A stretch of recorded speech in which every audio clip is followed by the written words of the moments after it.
faire des provisions? Non, je veux dire, t'es une femme, quoi. Non, je ne suis jamais allé en ville pour ça. Tu fais ça avec la main? Et alors? C'est 16h, c'est gagné. Ouais, c'est malin. C'est Nova. Il est 16h, vous écoutez Nova. Et si vous étiez déjà branché en début d'après-midi, vous avez entendu Julien Starr, qui est un jeune réalisateur qui nous accompagne tout l'après-midi dans le Turfuroscope.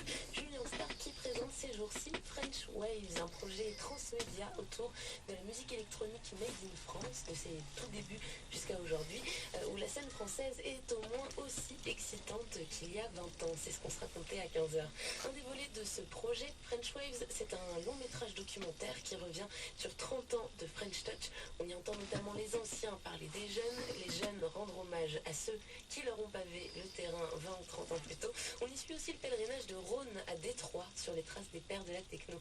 La question de la transmission, donc, est au cœur de son projet. Pourquoi? J'ai posé la question à Julien.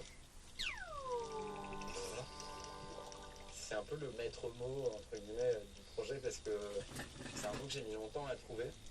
J'avais vu en fait un espèce de lien visible entre ces deux générations déjà avant et je ne savais pas comment l'incarner.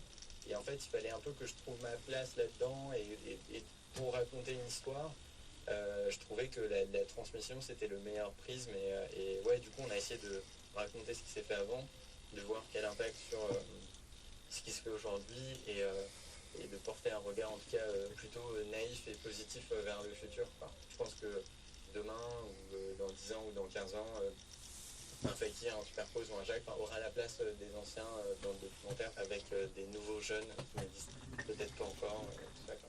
Et avec ce projet, au final, c'est aussi ce que toi, tu essayes de faire, la transmission d'une certaine histoire et d'une certaine tradition. C'est ça.